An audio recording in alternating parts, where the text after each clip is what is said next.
canción que cantaban cuando eran niños, esa que decía de CPC y Lindante de goodbye, my love, goodbye, goodbye.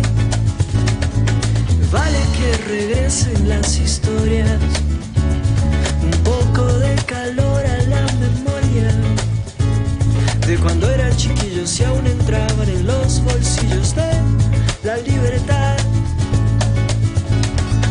Libertad para soñar, libertad para soñar, libertad para explorar, libertad para explorar. Eso sí, con cautela el mundo allá afuera, con la mirada de un Sherlock Holmes. El mundo allá es una pizca de ilusión, que las cosas de dentro se desvirtúan si contaminas a alguien más. Y sobre lo que vale la pena, viene de amor y consecuencia, que al final si te pierdes solo regresas por el camino más empinado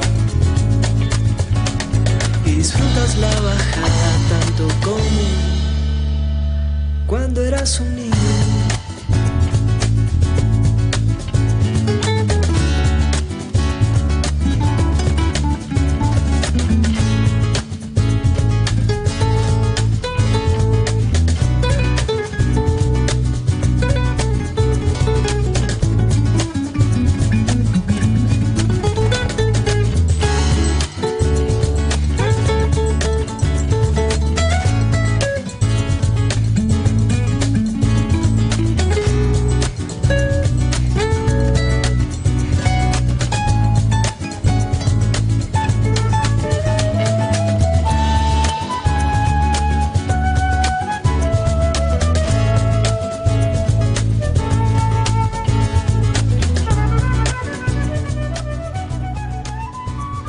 Hola, hola con todos y todas, bienvenidos y bienvenidas a una emisión más de su programa Historia desde Abajo. Esta emisión es el programa número 5 aquí en la casa de radio La Voz del Migrante, quien nos ha abierto las puertas para generar este programa, esta iniciativa, este espacio que además es una nueva alternativa de comunicación histórica y también educativa en cierto sentido, pero sobre todo también de opinión crítica y de perspectiva también concreta en contra de las cuestiones que afectan a la sociedad contemporánea.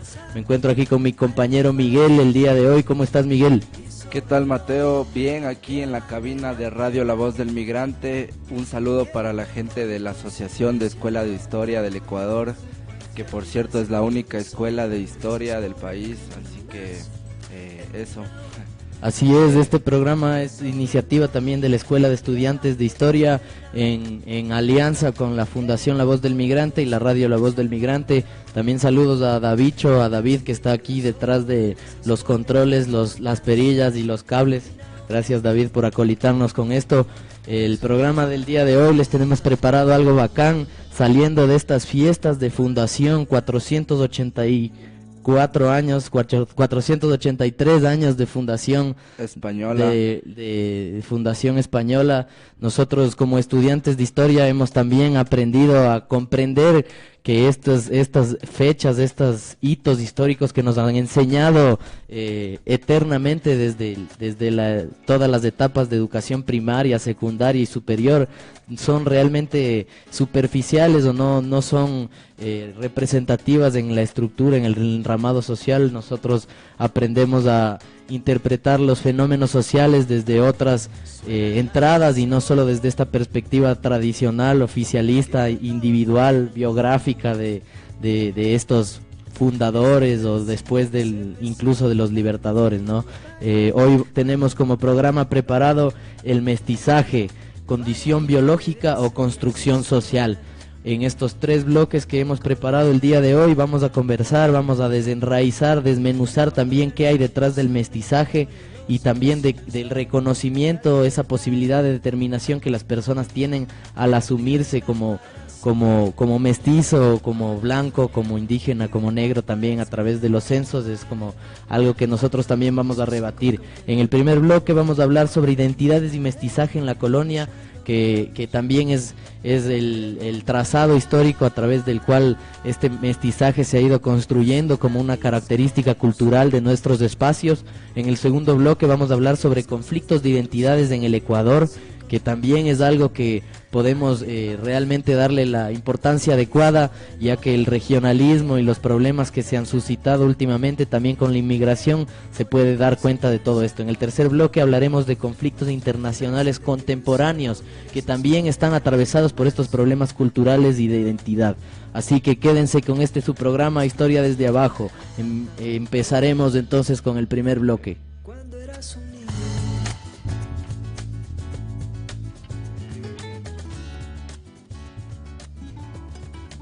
Biológica.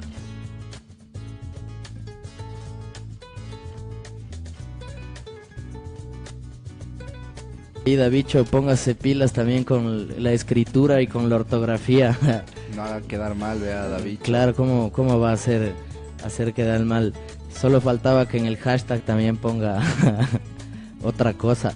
Bacán, empezamos aquí con este programa el día de hoy, la emisión número 5, hoy miércoles 13 de diciembre del 2017, es uno de los últimos programas del año y también en este mes que se tiene tanto por hablar, tanto por reflexionar y también por criticar, ¿no? Venimos de estas fiestas de Fundación Española, entonces vamos a conversar sobre lo que fue también este despliegue colonial y cómo aterrizó también en ciertas instituciones que se reflejaban en entidades coloniales y también en figuras como en el imaginario, figuras que también se asocian con la resistencia, ¿no?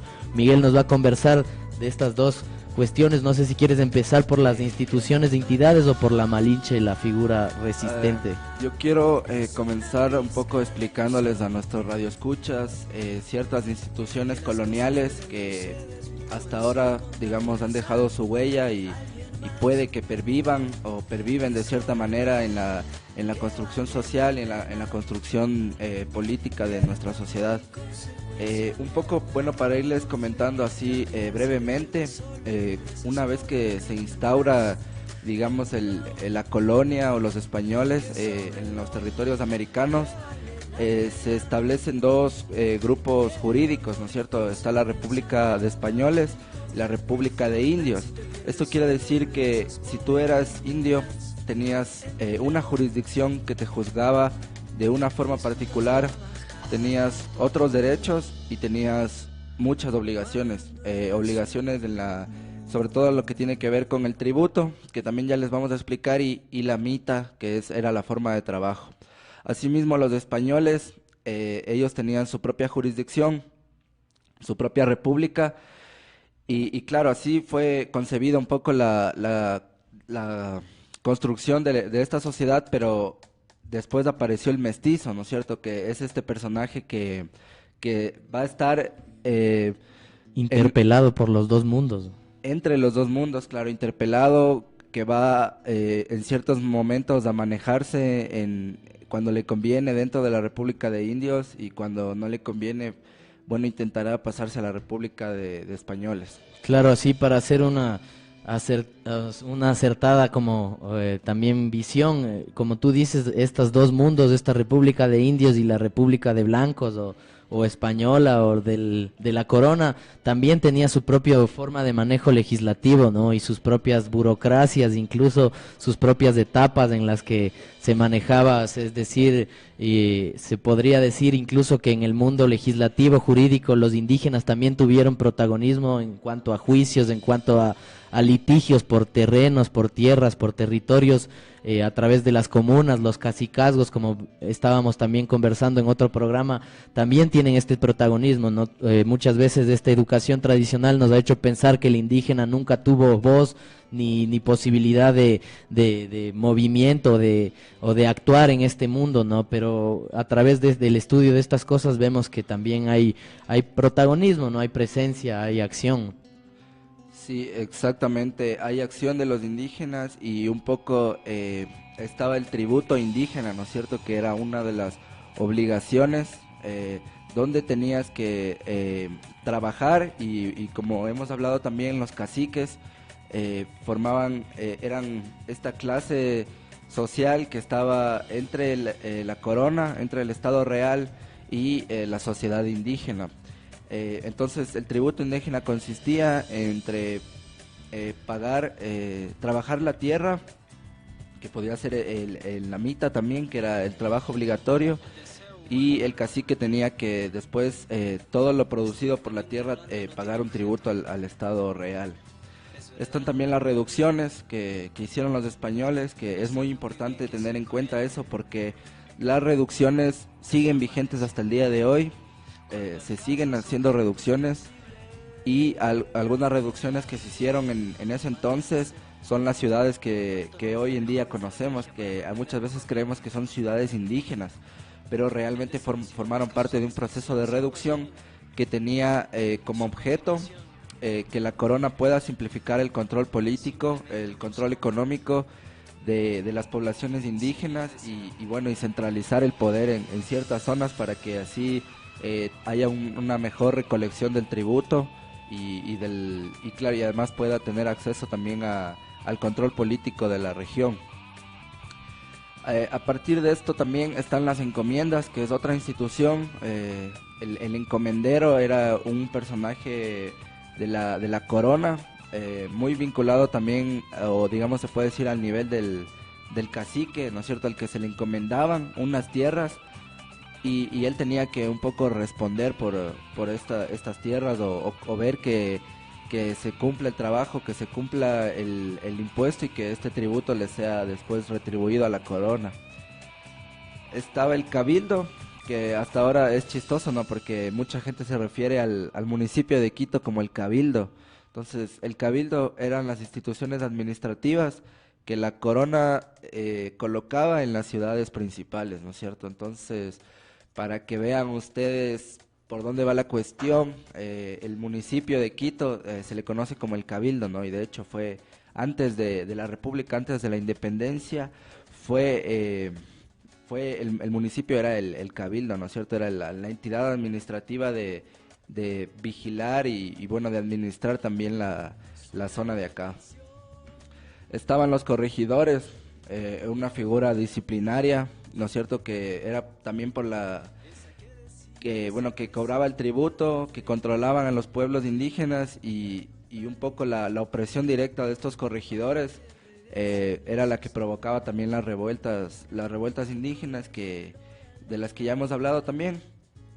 Estaban los forasteros, que eran los indígenas que escapaban o los indios que escapaban de su comunidad y escapaban para no pagar impuestos, escapaban para no trabajar obligatoriamente. Entonces estos eran conocidos como los forasteros. Muchos huían hacia la selva, hacia la Amazonía, y otros iban trabajando de ciudad en ciudad o de poblado en poblado, entonces eran como más o menos como indios libres, ¿ya? Hay ciertos estudios, ahorita me acuerdo que hay un estudio del caso de Cuenca, donde en cierta parte la economía de Cuenca en la colonia era sostenida más que por el propio tributo, por el propio impuesto de la comunidad.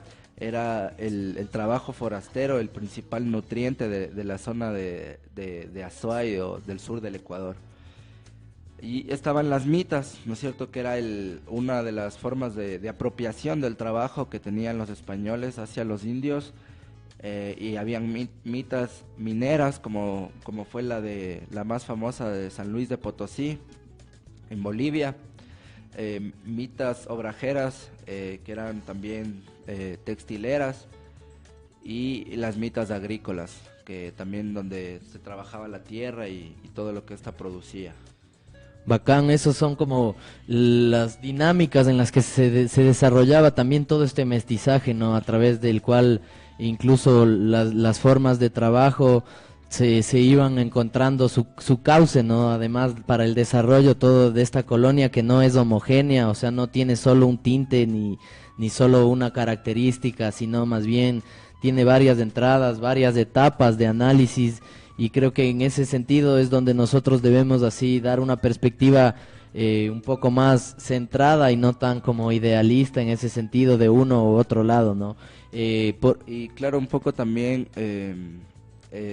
desmitificar o desmontar que hay estos periodos oscuros, ¿no? Porque un poco nos dicen, bueno, la corona era ese periodo totalmente oscuro donde los indígenas sufrían gran opresión y fuimos liberados por los independentistas, ¿no? Entonces, un poco, si esquematizamos la colonia con la independencia, podríamos decir que tal vez el periodo oscurantista lo estemos viviendo ahora mismo y no nos demos cuenta.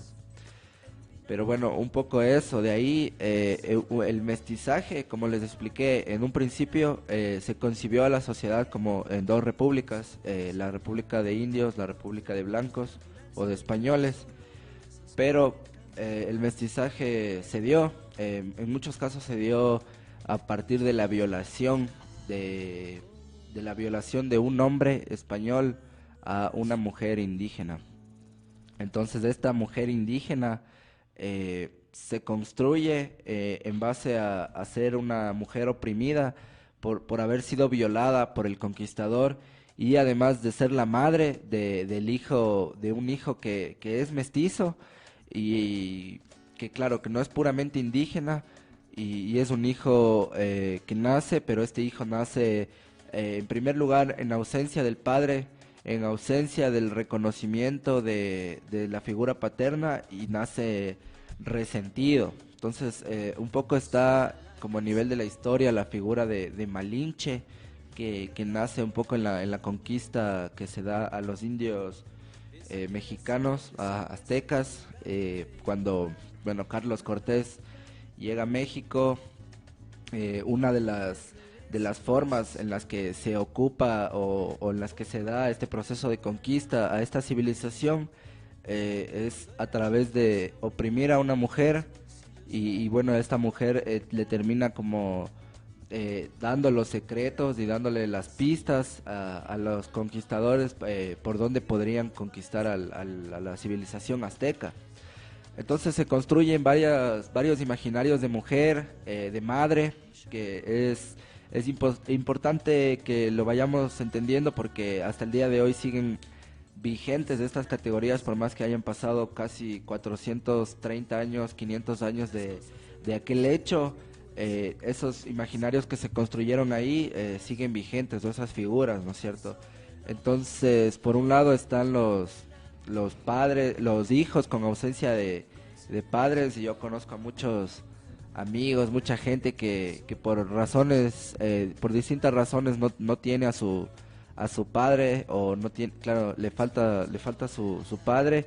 Entonces nacen con ese resentimiento, o tienen ese resentimiento social, tanto en la actualidad como sucedió hace muchos años. Así es, como tú mismo mencionas, Miguel, la presencia de la mujer como madre, como luchadora, también ha estado sumamente vigente y visible también a través de los datos que se llevaban en cuanto a rebeliones o levantamientos indígenas, cuando se contabilizaba quienes estaban en levantamiento a través de la burocratización española. Se veía que la presencia de mujeres, madres, además con niños menores y gente de mayor edad, eran los que protagonizaban estos hechos, ¿no? Después, acomodándolo, haciendo un trazado más cronológico, también en situaciones, protestas ya del mundo ya entrado a la industrialización, también son sectores de mujeres, sectores femeninos que posicionan esta lucha, ¿no? Esta posibilidad también de encontrar esta perspectiva crítica por este hecho, ¿no? Es la opresión sobre la opresión, ¿no? La mujer siempre ha estado subyugada, incluso dentro de las mismas subyugaciones, dentro de las mismas estructuras coloniales. La mujer siempre ha sido como invisibilizada en este sentido, y esto ha hecho también que paralelamente sean las personas o sean las mujeres las que protagonizan estos hechos también de rebeldía, ¿no? Estos levantamientos y en cuestión. Como tú dices, igual esta figura de la Malinche es como una figura de resistencia pasiva, por no, aunque con que no se malentienda, la palabra pasivo no es una cuestión así conformista, sino pasivo en cuestión silencioso, en cuestión programático, así es una resistencia que sale también desde la cotidianidad, ¿no? Es una forma cotidiana de hacer resistencia a esta madre que mantiene, que saca adelante a sus hijos, incluso desde estas épocas, que ya incluso la violación y esta imposición penetradora del hombre hacia la mujer ya existe, ¿no? Entonces, imagínense aún más con la presencia de armas y todo el contexto de la invasión, ¿no? Entonces, chévere tener en perspectiva también esto de la figura de la Malinche, igual muchos de los que después protagonizaron levantamientos y revueltas más importantes indígenas, como el mismo Tupac Amaru, se podría decir que son legados de estas mujeres, ¿no? Estos hijos de estas mujeres violadas ya salen mestizos, no salen indígenas, y entonces como que se dinamiza un poco más esa estructura social. Entonces, no sé, Miguel, terminamos este bloque, nos has traído una canción igual.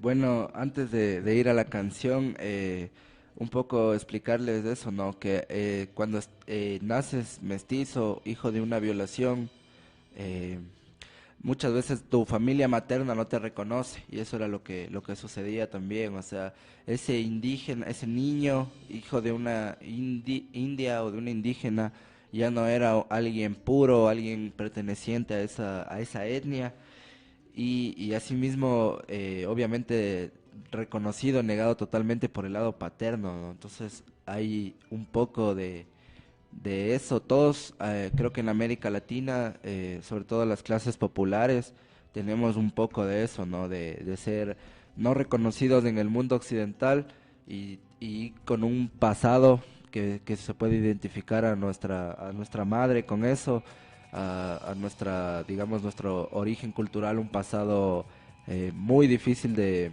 rebuscarlo, o sea, un pasado que está violentado o violado también. Y entonces eso, y bueno, la canción que yo traía, era un poco difícil encontrar algo que represente el mestizaje así, entonces traje lo que es una canción de una banda de pueblo muy famosa aquí en Ecuador, para demostrar lo que es el sincretismo cultural, lo que es el mestizaje, la mezcla de tradiciones o de ritualidades andinas con las creencias católicas, las creencias cristianas que vienen de Occidente. Entonces, una banda de pueblo representa eso, representa la fiesta andina, pero transformada también con las creencias católicas, las creencias religiosas. Entonces, la banda 24 de mayo, vaya ida bicho en los webmasters.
Entonces ahí teníamos la banda 24 de Mayo, famosa en el Ecuador. Fuera de mi tierrita era un instrumental cuando salí de mi país y un poco ese es el resultado a nivel musical, también a nivel ritual de este proceso de mestizaje. Así es, acá en la banda 24 de Mayo, tradicional también, las bandas de pueblo, es algo que también estuvo presente desde la colonia mismo como tal, como musicalmente, la educación musical a través de los jesuitas siempre estuvo presente, también como una forma de convergencia y de amalgama entre todas estas culturas, la presencia de estos sectores religiosos como los jesuitas o los dominicos también favoreció a que se pueda reproducir nuestra cultura, así que se pueda también normalizar un idioma a través de eso, a través de que los curas y los sacerdotes y aprendieran también, tuvieran este acercamiento no tan conflictivo ni bélico con los pobladores naturales de aquí, con los indígenas, también favoreció este mestizaje en ese sentido. Bueno, vamos a hablar de este segundo bloque, vamos a empezar a entrar directamente a este segundo bloque en el programa número 5 en esta emisión de Historia desde Abajo. Vamos a hablar un poco del conflicto de identidades que se da también en el Ecuador. Esto es algo que sucede desde que existió, desde que nació este estado limítrofe, esta división territorial, esta denominación arbitraria impuesta además por sectores que no representan para nada el interés colectivo popular, que hoy en día conocemos como Ecuador, ¿no? Entonces, en el primer bloque conversamos un poco sobre este despliegue del mestizaje en la colonia y dónde se dinamizaba el mestizaje a través de estas instituciones, y hablamos también del caso de la Malinche como figura de resistencia femenina. En este segundo bloque entonces vamos a hablar en cambio de la historia ya nacional, del Estado-Nación, ya cuando el Estado existe. Los problemas nunca se resolvieron pues entre estos países hermanos, los que eran de la Gran Colombia. Hasta ahora vemos que suceden problemas entre el enramado social y que tal vez podrían derivar en esta xenofobia, pero esto no es aislado, también viene de una larga tradición histórica y de enfrentamientos regionalistas.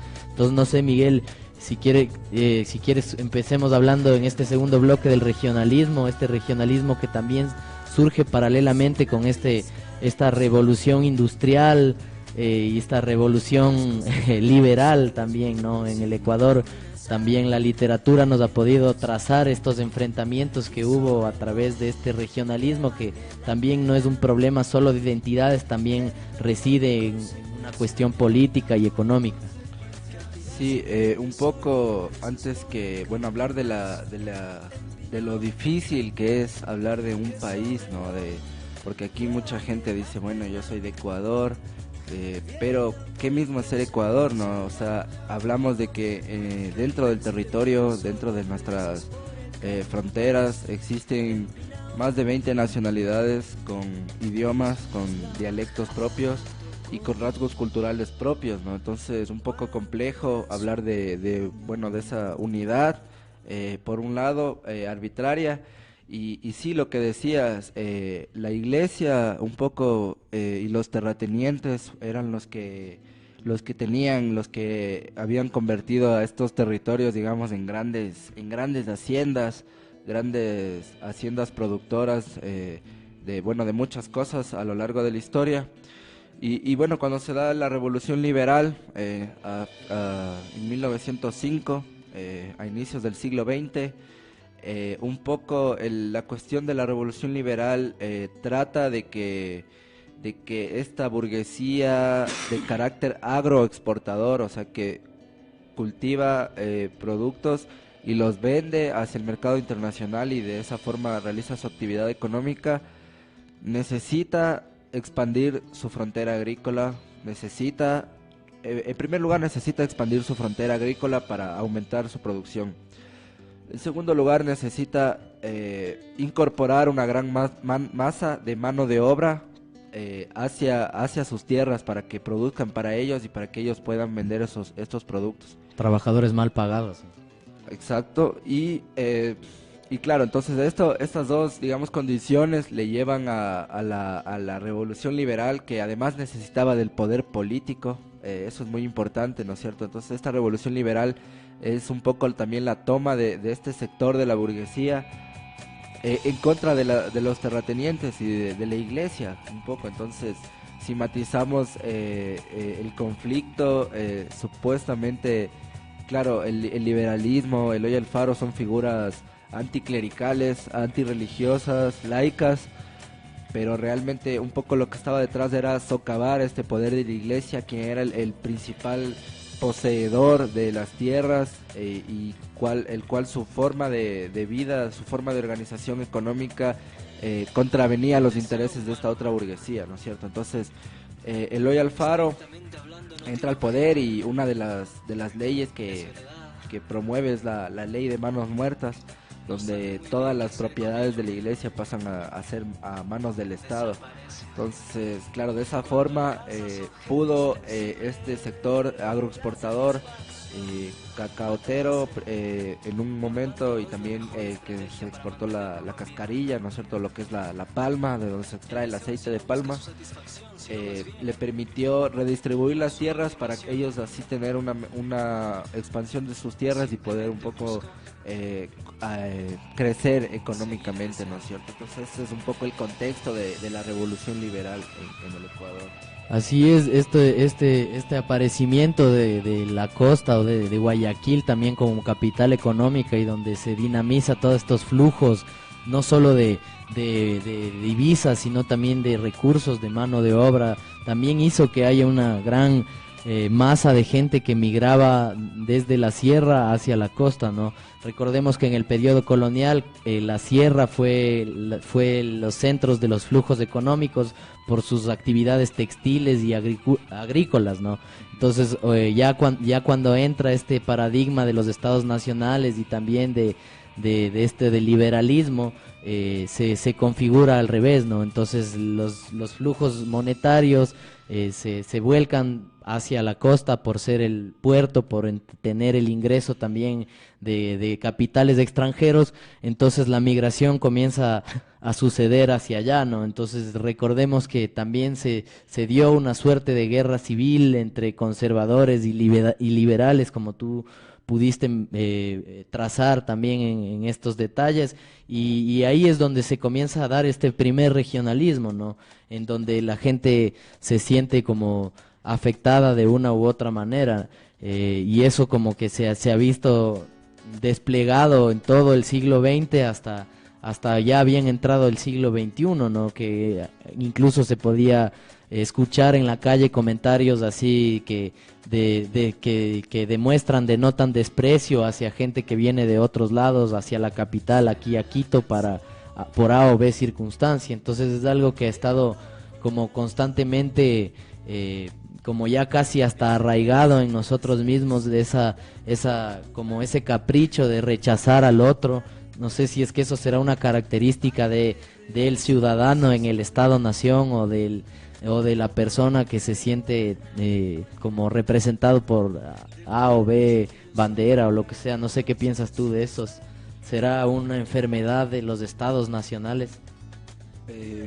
Yo creo que sí tiene que ver bastante el hecho del Estado-Nación, porque es una imposición arbitraria sobre un grupo de multidiverso, un grupo heterogéneo de personas y de culturas y de nacionalidades.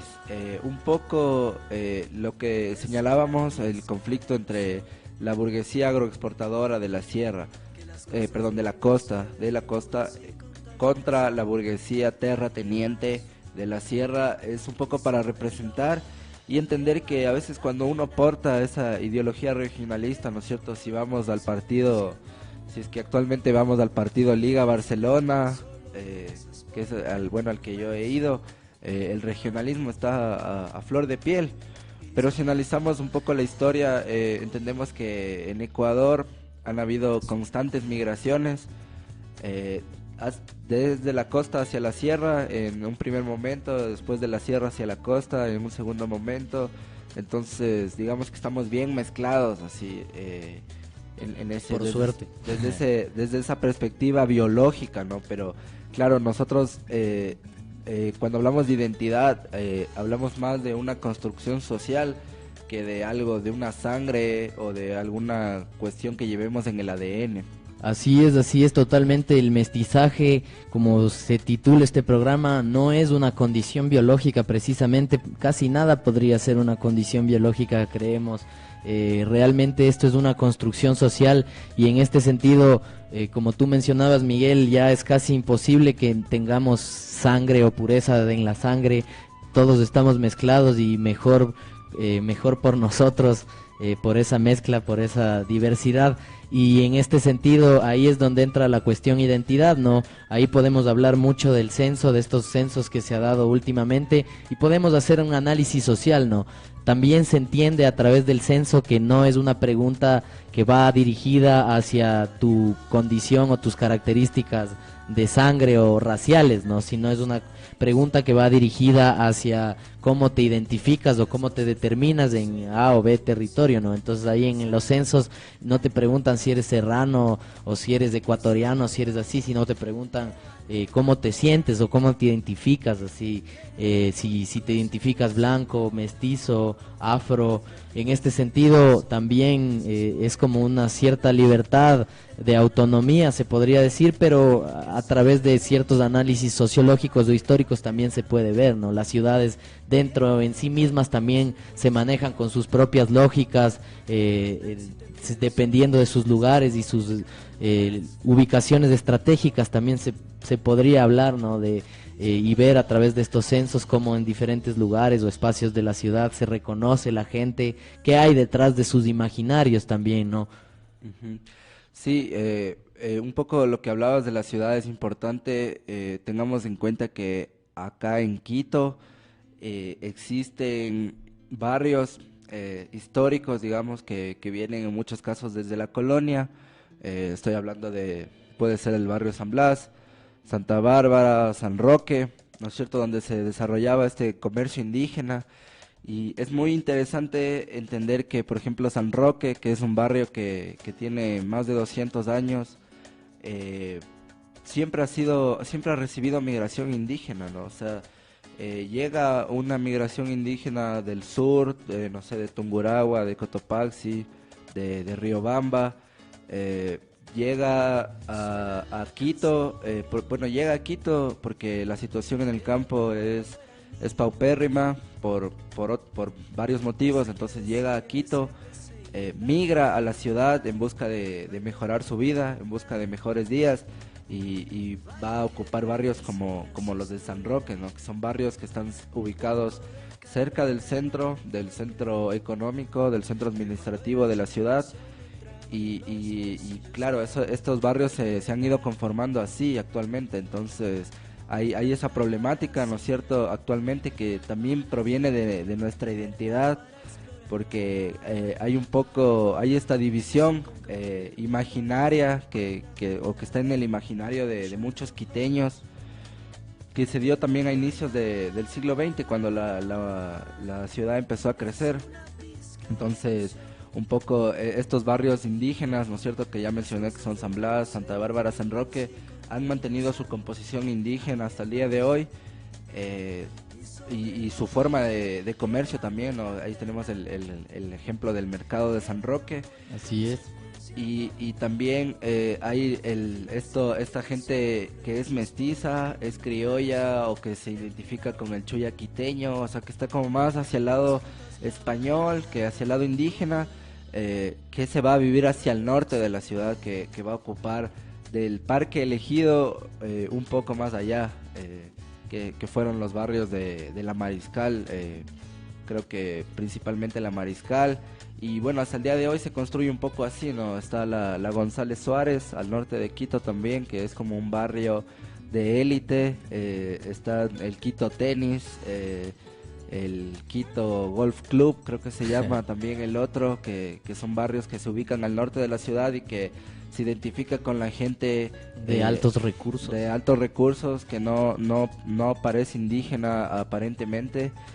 Y supuestamente, claro, y cuando la ciudad empezó ese proceso modernizatorio, los barrios obreros, los barrios que claro, el proletariado también lo formaban los afros, lo formaban los indígenas, se fueron hacia el sur y conformaron, por ejemplo, lo que es la ferroviaria. Si tenemos un ejemplo, ¿no? La ferroviaria, la Mena, que ahora es la Mena 2, porque eso es también chistoso. En un comienzo fue la Mena, después el siguiente asentamiento fue la Mena 2. La Mena 2 creció tanto que se terminó engullendo a la Mena y ahora solo es la Mena 2. No hay la Mena 1 por si acaso. La ferroviaria, el barrio de los trabajadores ferrocarrileros, que también creció extremadamente a ocupar casi toda la montaña, que es el lado suroriental de la capital. Así es, la Bota también tiene su característica. Claro, pero esos son procesos migratorios que se vienen dando y que conforman la ciudad, y un poco lo irónico de esto es que actualmente la ciudad está conformada principalmente por la migración. Yo creo que todos tenemos familiares migrantes que provienen de otras zonas del Ecuador y que por alguna necesidad se instalaron en Quito.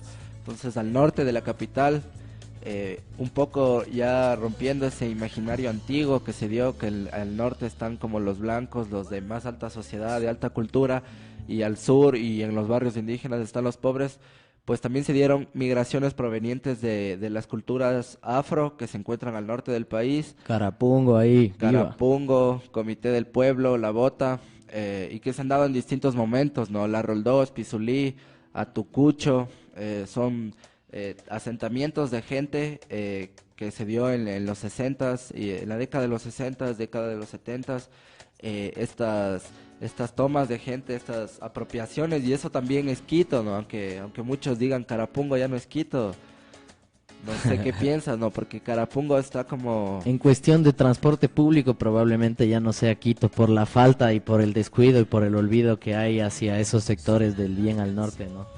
En tal caso, eso es una perspectiva que se ha dado últimamente, ¿no? Que esos barrios es el nuevo sur en cuanto a olvido, a recursos, a agua potable, a alcantarillado. En lo que mencionabas, las falencias que tenían las partes del sur de Quito, ahora las tiene estos barrios del norte, ¿no? Y es donde se está expandiendo, como tú dices, esas migraciones, y no solo las migraciones, también ya la aproximación cultural que se da entre esas migraciones, ¿no?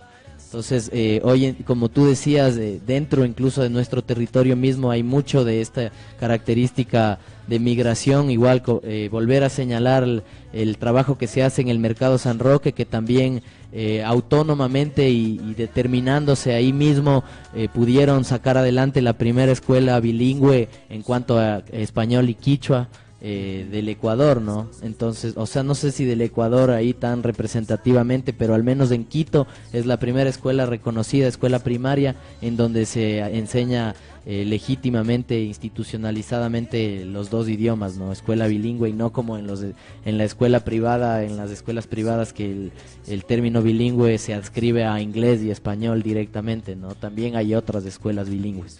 Y esto de el regionalismo, esto de rechazar al otro, de no sentir empatía, lastimosamente ha estado presente en muchas personas. Creo que eso es algo que debemos combatir día a día, y estas migraciones se han sabido desplegar, este rechazo a la migración.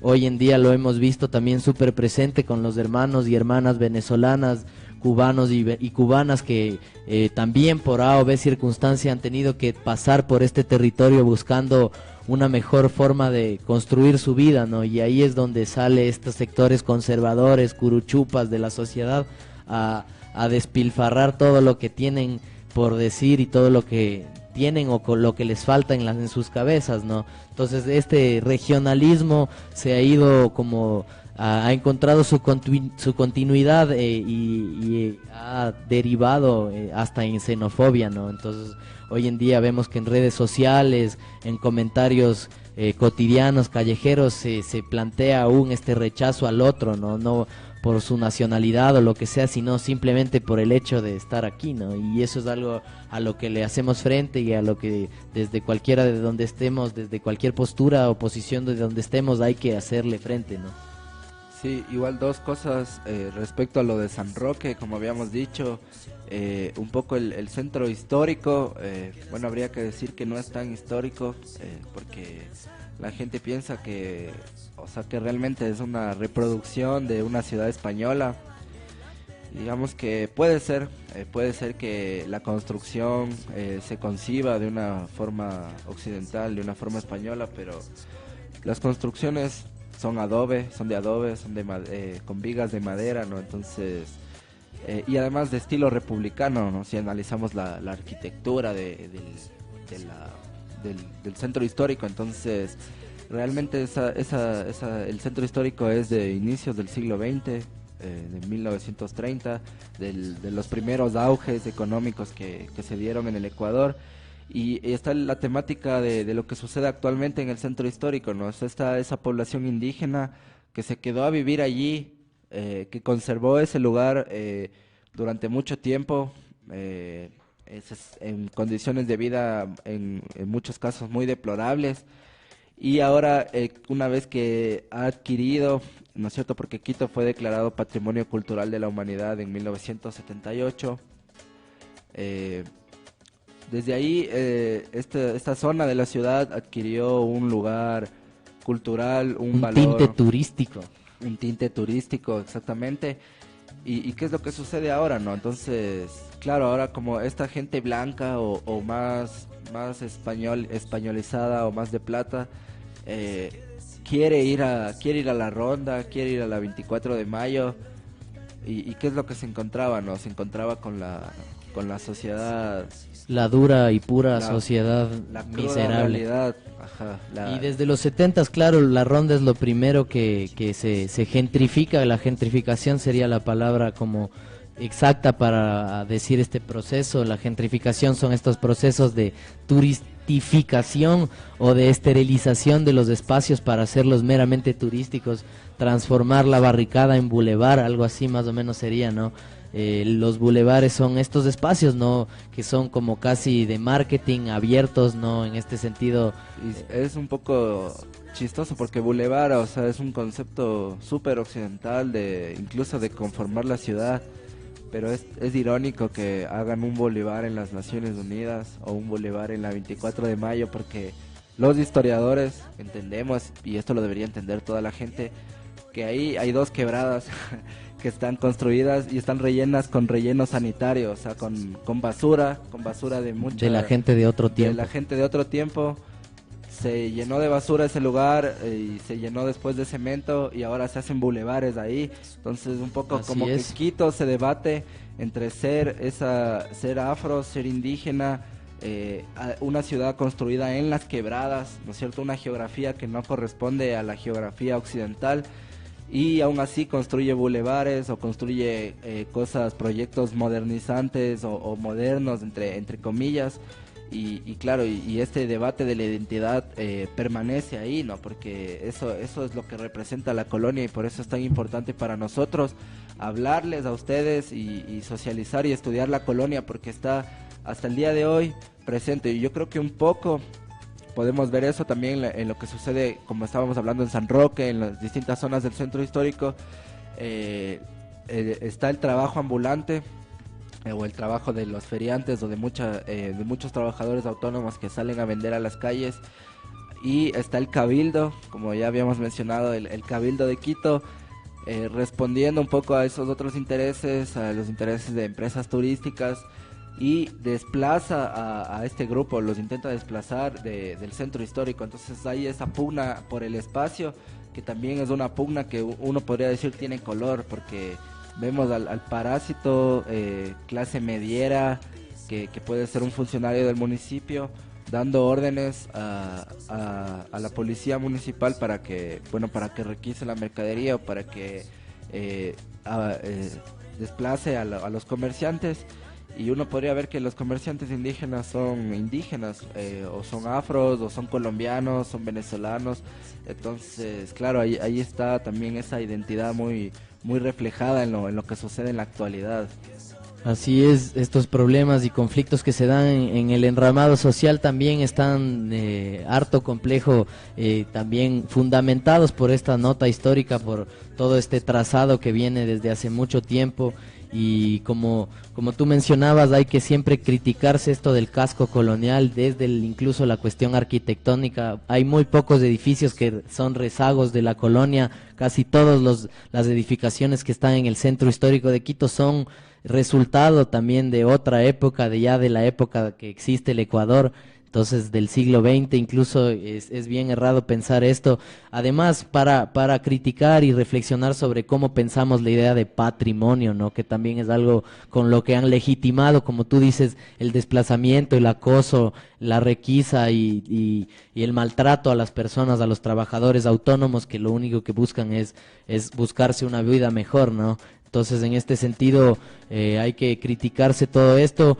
Tenemos aquí un saludo de Jean-Paul Río Sede, que nos dice Riobamba, carajo. También ahí para que no nos olvidemos de la ciudad riobambeña, que también tiene larga historia y larga data, incluso mucho más tiempo que el Ecuador mismo. Riobamba es una ciudad que estuvo construida desde la fundación española, desde hace mucho tiempo, paralelamente con la fundación de Quito, incluso en su momento... Quito se fundó en Riobamba. Incluso, claro, en su momento Riobamba fue la capital que dinamizaba la Real Audiencia de Quito, que era el espacio como en grande, y después incluso se pasó también algunas veces las actividades burocráticas hacia la ciudad de Riobamba, ¿no? Incluso muchas personas así de alta jerarquía social son provenientes de esta ciudad, ¿no? Y también después, en una época ya del Estado-Nación, son los riobambeños que después vienen también a esta capital quiteña y también se inscriben en todos estos movimientos sociales y económicos, estos flujos que se dieron en el Ecuador del siglo XX. Seguir conversando de esto y pasar rápidamente al tercer bloque, que también es para no quedarnos aislados como si estuviéramos en una isla desierta. Estos conflictos de identidades, estos conflictos que son resultado del mestizaje, también se dan en otros espectros, en otras escalas, en escala internacional. Tenemos muchísimos ejemplos que se están dando actualmente. El ejemplo más notorio es podríamos llamarlo el de la ocupación israelí en Palestina, o jerarquizarlo un poco por ahorita, por la radicalización de las acciones y de la violencia y de los conflictos que se ha dado en esta semana en el territorio palestino, por el reconocimiento de este presidente Trump a Jerusalén como parte de Israel, ¿no? Entonces esto ha hecho también que de nuevo surja o emerja este contexto en el que el mundo tiene que regresar a ver a este problema, a este genocidio que se ha estado dando igual durante este siglo XX en el territorio palestino, también con intenciones políticas y económicas como recurso de las grandes hegemonías globales. Entonces se quiere tapiñar, se quiere esconder que este conflicto entre Israel y Palestina es un conflicto de identidades, es un conflicto que también no reconoce este mestizaje o no identifica esta posibilidad no limítrofe. Entonces, pero creemos también nosotros que hay un contenido político y social, económico, estratégico que está detrás, ¿no? También otro caso conocido es el de la península de Crimea, que también se ve debatida entre dos potencias europeas, ¿no? Que son Ucrania y Rusia, que están ahí debatiéndose también por un referéndum que se hizo en Crimea, en donde se preguntaba si es que quería ser parte de Ucrania o de Rusia. Entonces ahí es donde salen conflictos. Otros ejemplos en Europa mismo, también está en la Europa oriental, también existe el caso de Chipre, que se debate entre los turcos y los griegos, ahí donde hay greco-chipriotas y turco-chipriotas, ellos también están... En Irán también hay chipriotas que son islamitas. Entonces están involucrados en un problema así, incluso ya bélico, todas estas que mencionamos, hay matanza, hay muerte, no como nosotros hablamos que todavía el conflicto está en una etapa como que no, o las necesidades o las circunstancias no, por suerte no han derivado en estos conflictos bélicos, pero lastimosamente en Europa está sucediendo aquí ahora, en este momento está muriendo gente, están muriendo niños, y es por este tipo de enfrentamientos también, ¿no? En Kosovo también, entre los serbios y estos países que fueron,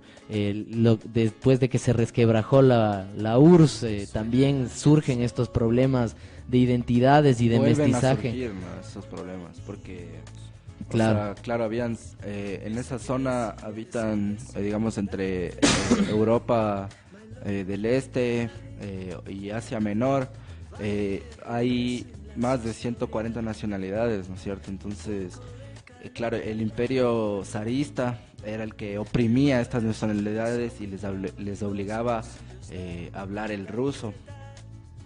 Y claro, un poco con la Revolución Rusa, estas 140 nacionalidades se integran y conforman una sola nacionalidad. Entonces eso es muy interesante, ¿no? Si leemos los primeros escritos de Hannah Arendt, ella, bueno, rescata el valor de la URSS y analiza la URSS, cómo es la posibilidad de integrar a todas estas nacionalidades, ¿no?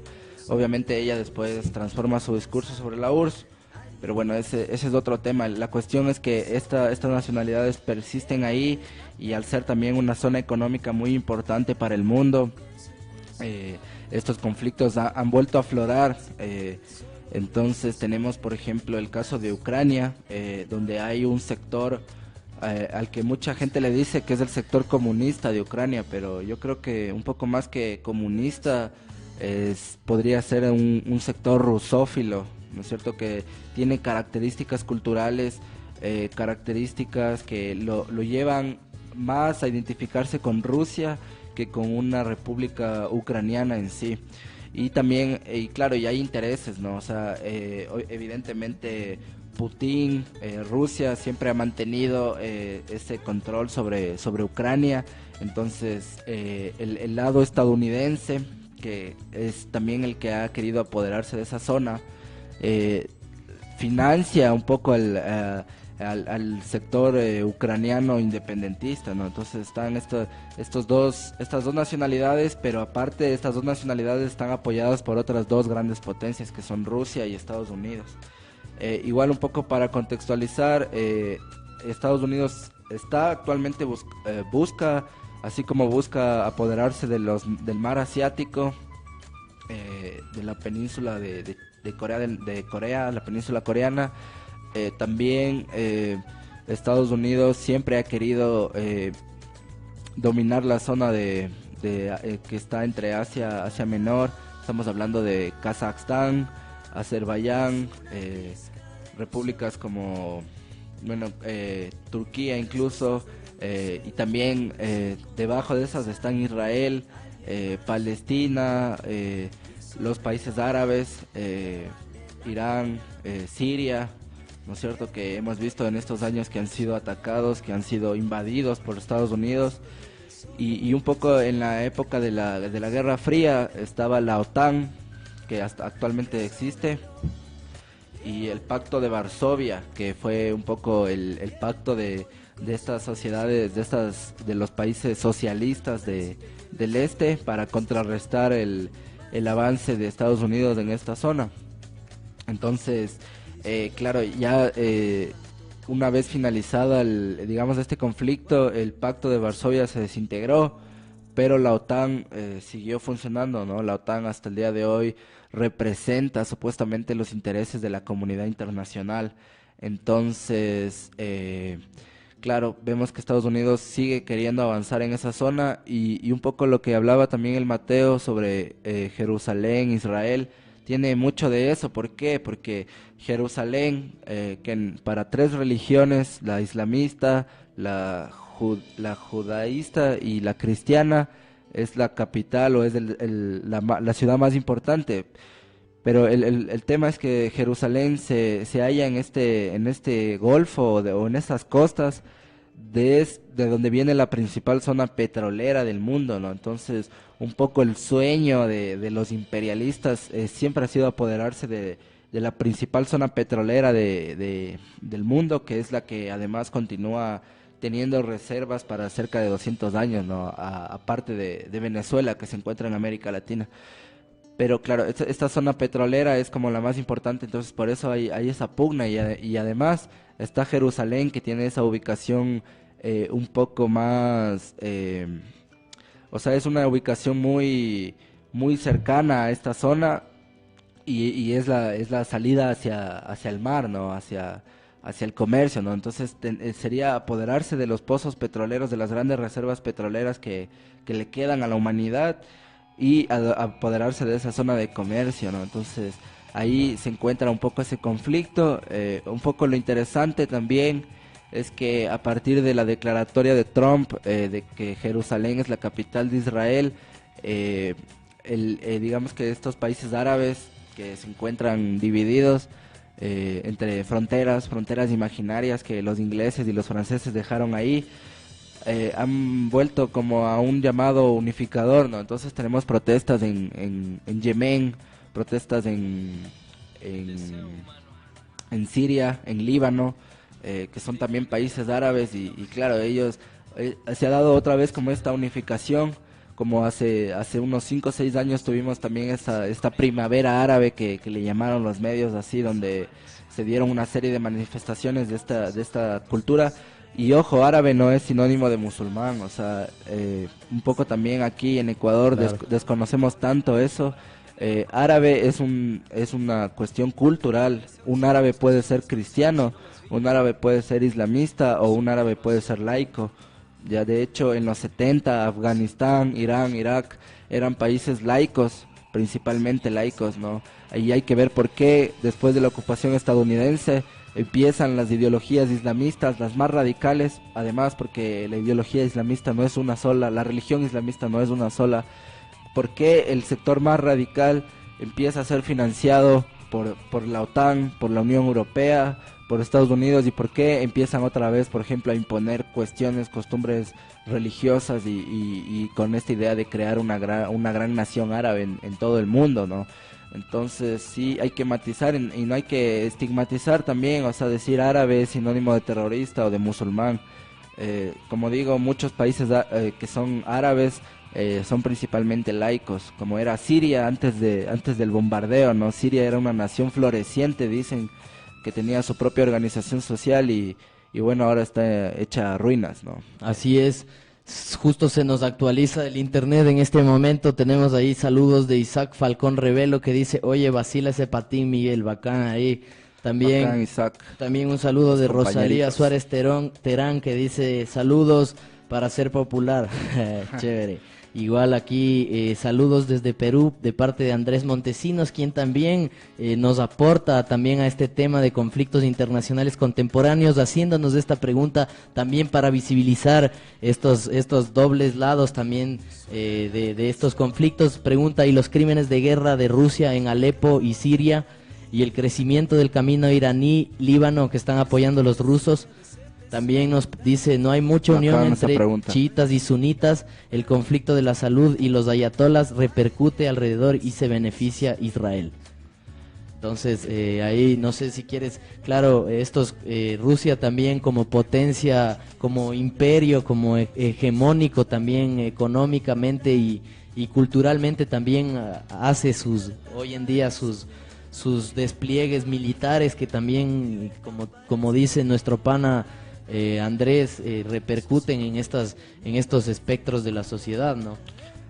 Sí, claro, o sea, no olvidemos que Rusia se formó como un imperio también, ¿no? Entonces, claro, Rusia a partir de, digamos, de la década de los 60 o del año 56, transforma su política internacionalista, su política solidaria y la convierte en una política imperialista, se convierte en una política de social imperialismo en un comienzo y ahora imperialista totalmente, o esa es mi opinión, ¿no? Habrá gente que quiera rebatir este punto de que Rusia es imperialista, pero yo considero que Rusia es imperialista, y ahí tenemos también como Rusia combate a la OTAN, combate a la gente a la Unión Europea, a Estados Unidos, y la combate en el caso, por ejemplo, de Chechenia o de Georgia, que fueron países socialistas también en algún momento.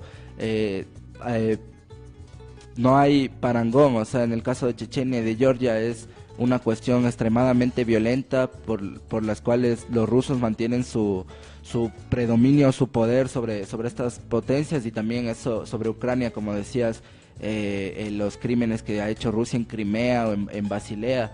La cuestión aquí no es resaltar a un imperio y decir, bueno, Estados Unidos es un asesino y Rusia no lo es, ¿no? La cuestión es más bien ver esto y tener una verdadera posición frente a este imperio o a cualquier imperio, ¿no? que pueda ser el chino, el ruso o el estadounidense. También dice aquí, los kurdos de izquierda son apoyados por Estados Unidos en Irak y Siria.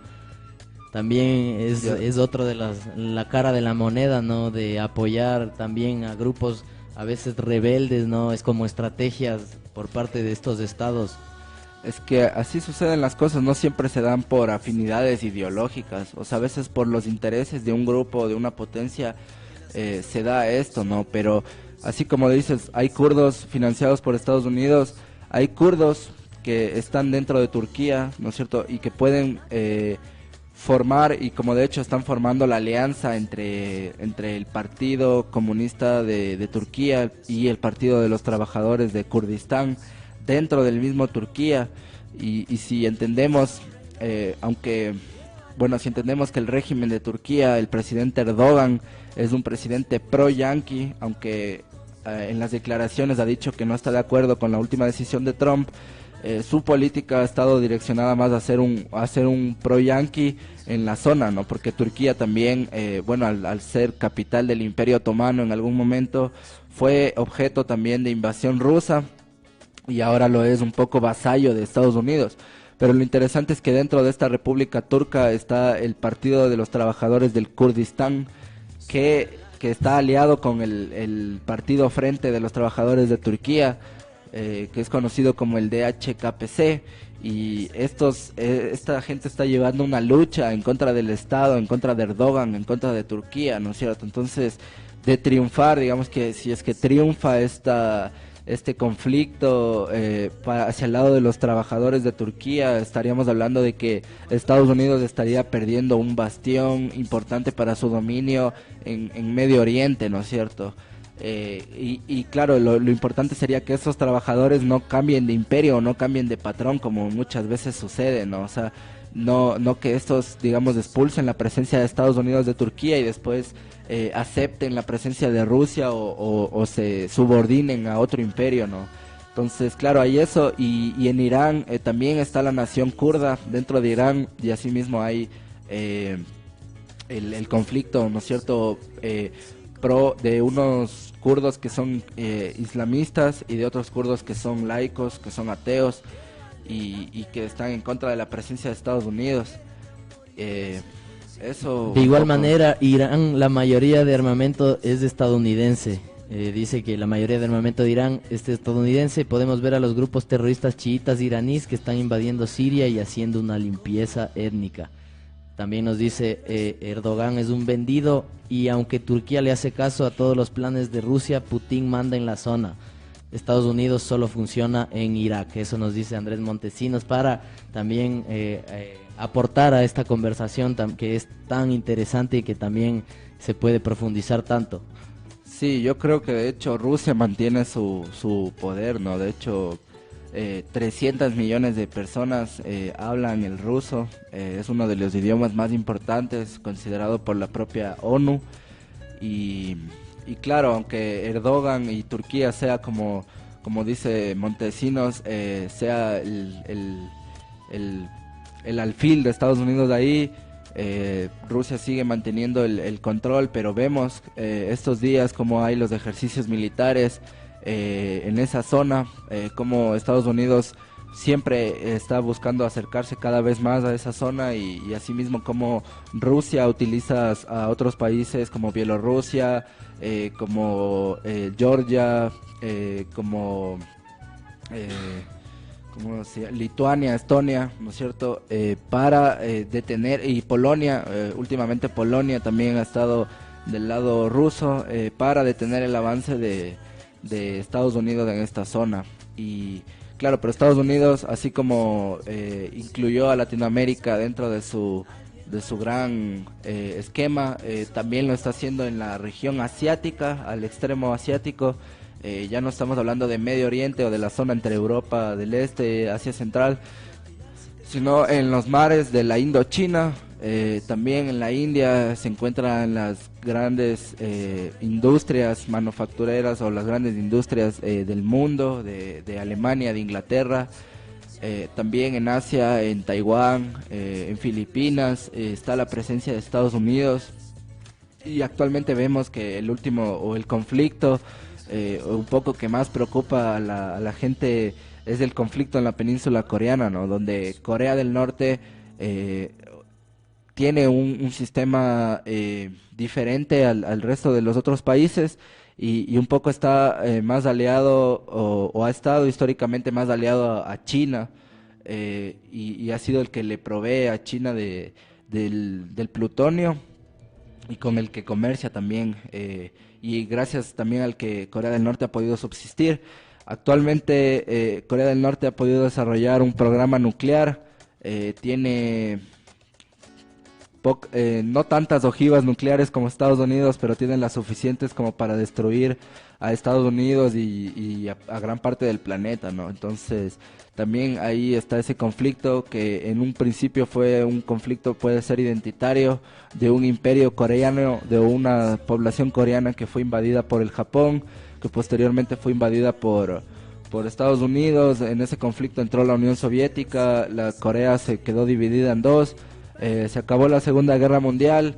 La Unión Soviética retiró su presencia de Corea, no lo hizo Estados Unidos. De hecho, apenas se terminó la Segunda Guerra Mundial en 1950, o sea, 5 años después, Estados Unidos ya invadió otra vez la península coreana y bueno, es una de las invasiones que no se conoce, que dicen que fue mucho peor incluso que la invasión de Alemania a Dinamarca, la invasión de Alemania a Holanda o a Polonia, a Francia, que en la Segunda Guerra Mundial, ¿no? que fue la guerra de Corea entre 1950 y 1953, y donde Estados Unidos no pudo además, o sea, someter a Corea realmente, ¿no? Y es lo que actualmente quiere, y es lo que está forzando también la política internacional de Trump, de que Rusia, de que China y de que todos los países le apliquen sanciones a Corea del Norte, sanciones económicas y eso. Y un poco también retomando algo que decía antes, claro, con esta decisión de Trump,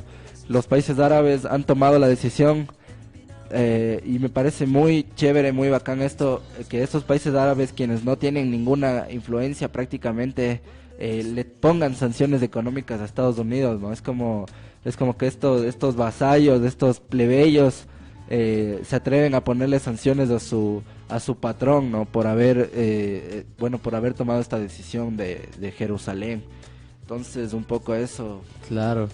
Este panorama internacional es algo que también estaremos tratando con el pasar de estos programas, pues la historia no es algo que está solamente en el pasado, más bien es algo que está directamente atravesado con el presente, y si el estudio de la historia sirve para algo, es para construir un mejor presente. Entonces, si es que vamos a estudiar historia, siempre debe pensarse hacia eso, hacia la construcción de la sociedad o la reconstrucción de la sociedad desde donde quiera pensarse, y no en cuestión así simplemente superficial, ¿no? La historia tiene esta herramienta implícita que debemos todos usarlo, y bacán igual para poder entender, que nos hayan puesto en perspectiva, y los comentarios que hemos tenido el día de hoy, igual de nuestro pana Montesinos, Andrés, bacán, ahí si es que estás en Arequipa o en Lima, bacán, un abrazo hermano. El brother nos dice, el perjudicado directo es directamente Japón, más que Corea del Sur ahí en este conflicto.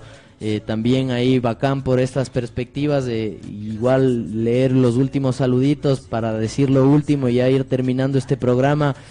Nos dice igual nuestro pan Andrés, qué buen programa, y Rosalía Suárez también dice excelente programa el día de hoy, bacán igual. Gracias a todos.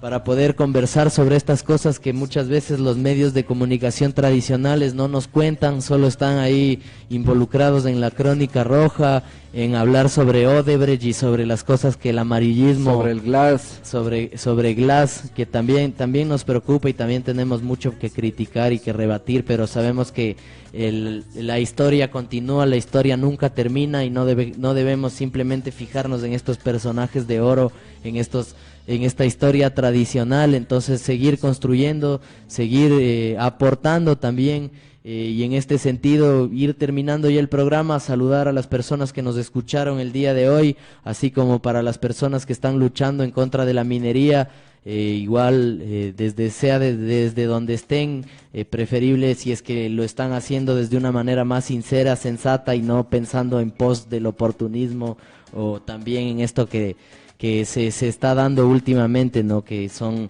cuestiones que también afectan a los movimientos sociales. Sí, hoy día ha sido bacán aportar, hablar de las identidades, del mestizaje y de los conflictos internacionales, porque es nuestra perspectiva, es la historia, pero la historia transformada en el presente, ¿no es cierto? Porque estamos cubiertos de esa historia. Hemos abordado, creo yo, la temática de los de abajo, en este caso de las identidades, de su lucha por la autonomía, por la autodeterminación, aunque nos han faltado muchos problemas étnicos. Minutos y tiempo también para analizar, claro, recordemos que la historia también es algo que no se puede hacer en una simple resumen, no se puede comprimir, como se podría decir, ¿no? Es una construcción colectiva, además, no es algo que se puede establecer o normalizar solo desde una persona. La historia también tiene muchos actores, muchas voces, muchas perspectivas que se debe diversificar en este sentido, y desde nuestro rol no intentamos darles verdades absolutas, sino dar un poco de herramientas para hacer un panorama más crítico, no entender paradigmas, entender fenómenos, y no entender absolutos, no entender generalizaciones. Eso, igual saludar a toda la gente que lucha día a día, e invitarles a la movilización antiminera y antiimperialista que va a ser en Cuenca el viernes 12 de enero del 2018, en la concentración va a ser en el Parque de San Blas de Cuenca a las 10 de la mañana. Invita Natura Insurrecta, la Coordinadora Campesina Popular, el Frente de Mujeres de la Defensoras de la Pachamama y el Bloque Proletario. Entonces ahí un poco, ya que hablamos de identidades, también está eso es una parte del conflicto también que se da, ¿no es cierto?, entre este modelo extractivista y en contraposición a las formas de vida o las formas de organización que podamos tener en esta zona del planeta. Así es. Hoy miércoles también se realiza a las 5:30 de la tarde un plantón en la Plaza Artigas, 12 de octubre y Coruña, que también es en solidaridad con el pueblo palestino, también para posicionar y visibilizar toda esta masacre y este desplazamiento y todo este atropello que se ha venido dando a los derechos humanos, a las personas, a las familias, al territorio, a la determinación y a la autonomía en este espacio palestino por estas fuerzas israelitas, igual orquestadas por toda esa parafernalia institucional internacionalista que son la ONU, la OTAN, los cascos azules. Todos ellos son conspiracionistas, son cómplices de la conspiración también en contra del pueblo palestino. Igual a la Asociación de Familiares y Amigos de Desaparecidos, que hoy miércoles también está ahí al pie del cañón en la Plaza Grande, poniendo ahí su consigna de lucha: ¿dónde están los desaparecidos en Ecuador? También los que luchan en contra de los transgénicos, del ingreso de este nocivo, de esta nociva arma de control social que es las semillas transgénicas Monsanto y Bayer, que nos van a fregar realmente, y también para todos los luchadores sociales, para todos los que han sido criminalizados también por ser luchadores sociales, y también para todas esas personas que se levantan día a día a buscarse la vida. Eso, saludos a la gente de la Escuela de Historia y a la Fundación de La Voz del Migrante que nos presta este espacio, estos micrófonos, para poder expresarnos y poder socializar nuestro poco conocimiento hacia la gente. Así es, vamos terminando entonces el programa el día de hoy. Reiteramos nuestro agradecimiento, les invitamos, extendemos nuestra invitación para el siguiente miércoles nos acompañen a una nueva emisión de este programa Historia desde Abajo. Con esto estamos despidiendo el programa del día de hoy. Saludos nuevamente a todos los panas que nos escucharon el día de hoy. Igual a nuestra profe Vivi, que también nos escuchará algún momento. Chévere, gracias Davicho, chao, gracias, bacán, Davicho. hablamos la próxima. Cosas de dentro se desvirtúan si contaminas a alguien más. Y sobre lo que vale la pena, vierte amor y consecuencia. Que al final si te pierdes solo regresas por el camino más empinado. Que sobre lo que vale la pena